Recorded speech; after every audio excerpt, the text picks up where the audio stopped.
Welcome to the Fredericktown Homestead. We got a chilly morning. Last night, the wind blew so hard that, let me show you over here. Let me show you. It was quite a wind. Quite a wind indeed. We got frozen puddles this morning. It's cold. Let me just show you on the side of the house here.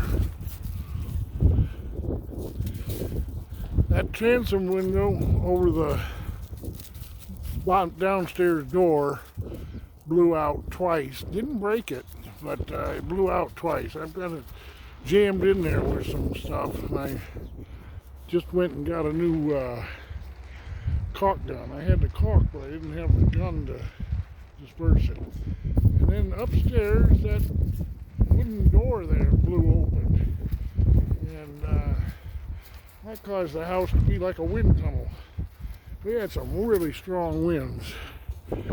My trash can right there blew right down there against the woods down there, about where that big tree is by the house. It was quite a wind. You see what it did to the remains of a hoop greenhouse. I gotta take the rest of that down. Yeah, we had quite a wind here last night.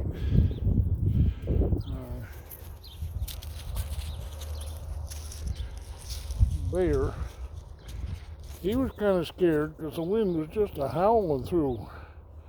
I gotta keep that door just cracked a little bit there so that he can come out and do his business. But yeah, he was pretty scared with the wind noises. It was quite a noise.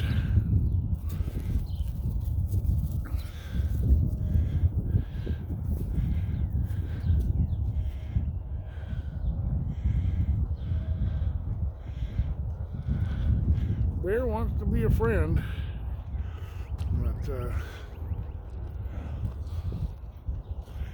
cat's not quite sure yet, but they're coming into it.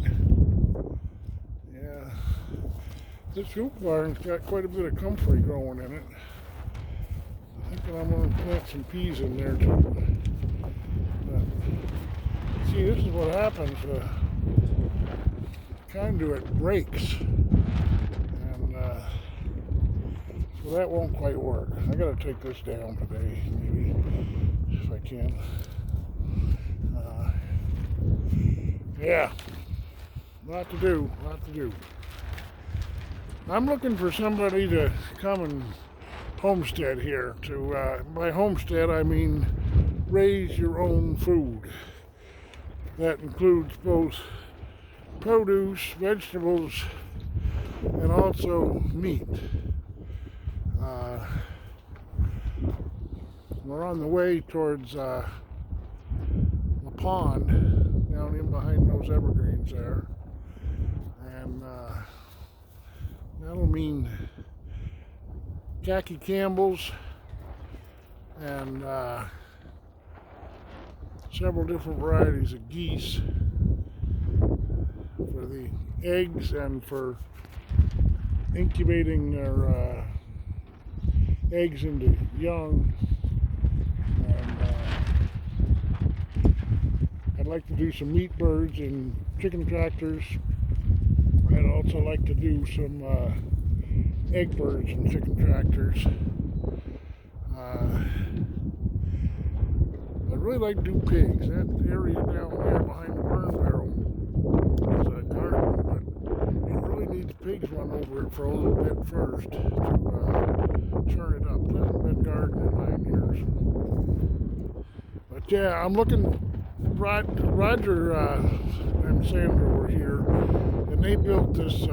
Roger built this hoop barn. I got him the conduit, and he did all the work, and it was a first for him, a learning experience. That's what this place is all about, a learning experience.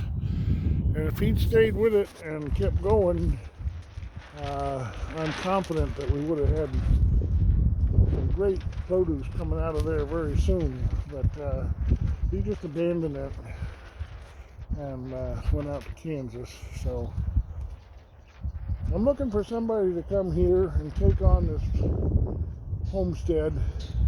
I live here, but I drive full time pretty much for the Amish. I drive them when they hire me, when they want to go further than what their horse and buggy will take them, and I take them in the big buggy here. But I'm looking for somebody that wants to homestead, somebody that wants to raise their own food, somebody who wants to be independent of the food industry and know what they're eating and be proud of what they're eating. You know, if you raise your own food, you can be proud. You can take some pride in raising your own food. It's food shouldn't come from the supermarket. Food should be something that you produce, I feel. And we got a place here. Like I've said many times before, the rent on the house and the land and everything is $500 a month. And I'm going to pay half of it. That's $250. That leaves $250 for you. And up until now, we haven't paid any rent because of the work we've been doing. Roger did a lot of the trim work around the window. Well, he installed the windows and then started in on the trim work, which I'm going to continue on today to make sure they don't blow out again. But yeah, we've worked off our rent so far. Now that's not going to last forever. At some point we're going to have to pay some rent. $250 for you, $250 for me. And my plan is that we raise enough of food, both produce and meat, that we can offset that rent. We can, if we can farrow some pigs. I like to farrow 2 pigs over the winter and have pigs ready to go. Like 2 weeks from now is an ideal time to have pigs ready to market. And you can fetch, well, the pigs that I'm looking at getting are $80 a piece just for weaned piglets. And yeah, well, I'm looking to farrow 2 pigs and raise up some feeders and use those feeders to stimulate the ground, to take ground that's been abandoned or abused, or both. And if you run pigs over it, move them in electric fence, train them to a single wire electric fence, or 2 wires in some places. When you train them to electric fence, a strong electric fence. This is none of this solar stuff that you see on YouTube, but a mains fence, a strong mains fence, 15 joules. Joules are the ouch factor. If you have a solar fence, you have an ouch factor, a joule factor of a maximum of 2, sometimes as little as 1.2, and that's all the ouch you get. With a plug-in charger, for the same money you pay for a solar charger, you get 15 joules or 12 joules, 12 times the amount of ouch. And a pig touches that and they're not going to come back and touch it again. You can train them pretty easy. But if you go like Dustin Rhodes and some of the other YouTubers out there, modern YouTubers, and use solar, what you're doing is shooting yourself in the foot, in my book. So I go with a strong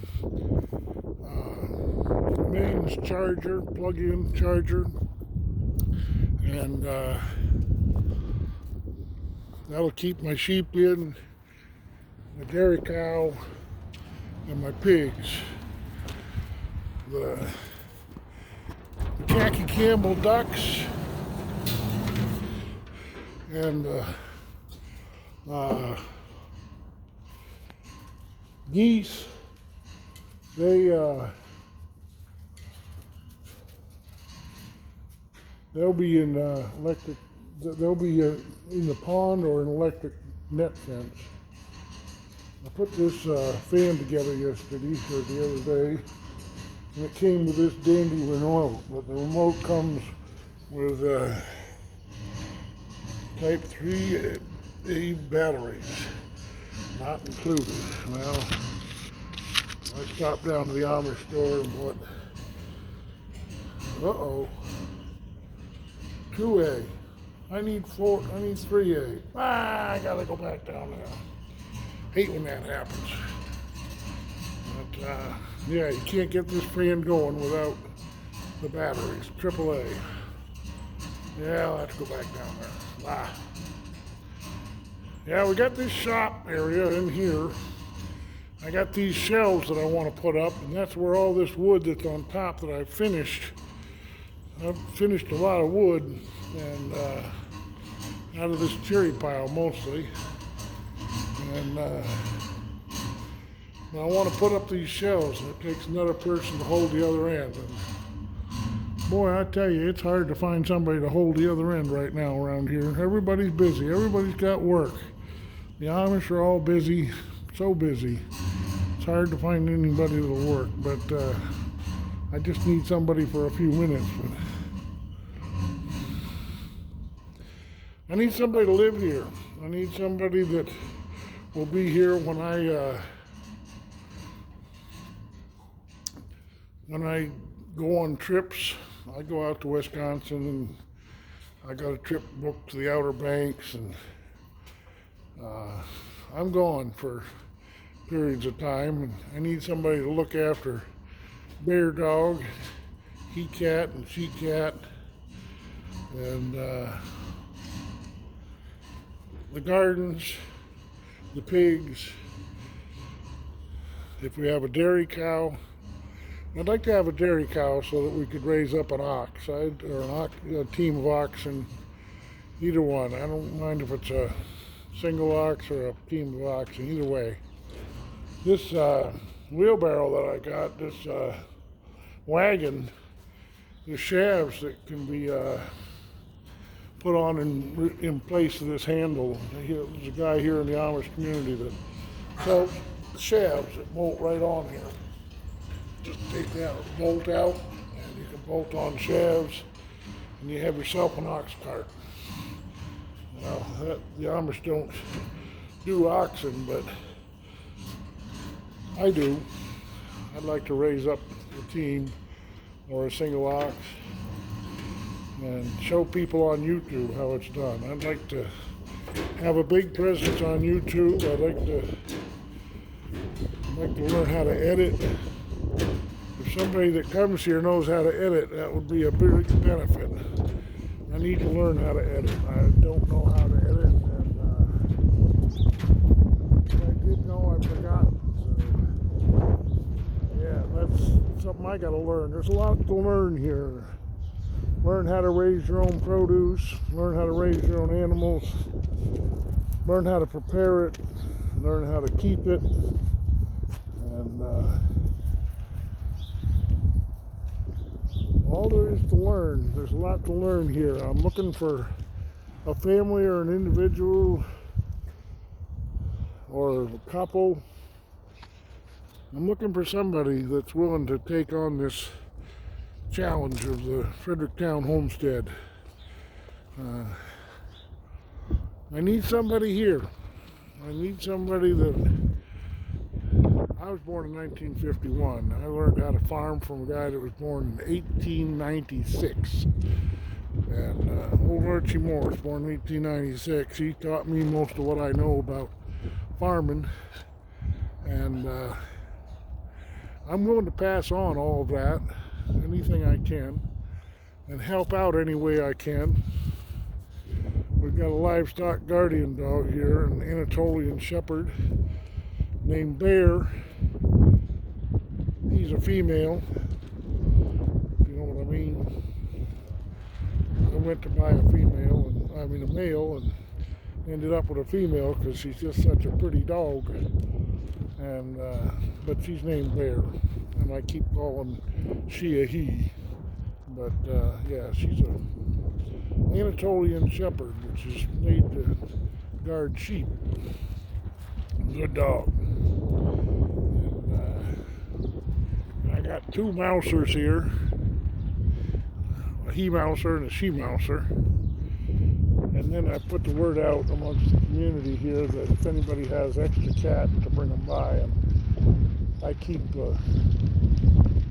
cat food available for them at all times. There's always cat food here in the tire for them. And I think I have four feral mousers in addition to my he and she mousers, which they come in the house with me every night and help me with the mice population in the house, if there is any. And yeah, looking for somebody. I'm going to cut this off short here, but looking for somebody to come to Central Ohio, just north of Chesterville, and take on the responsibility, the education, the challenge of the Fredericktown Homestead. I want to build a hoop barn, and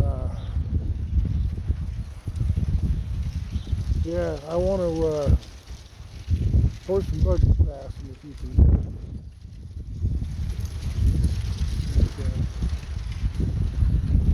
They're real squeamish about getting their picture taken, but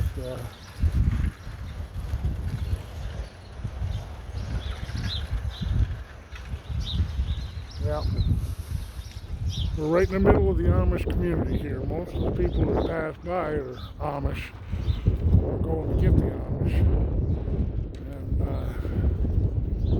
And yeah, contact me, jbthemilker@gmail.com. Look forward to hearing from you. God bless.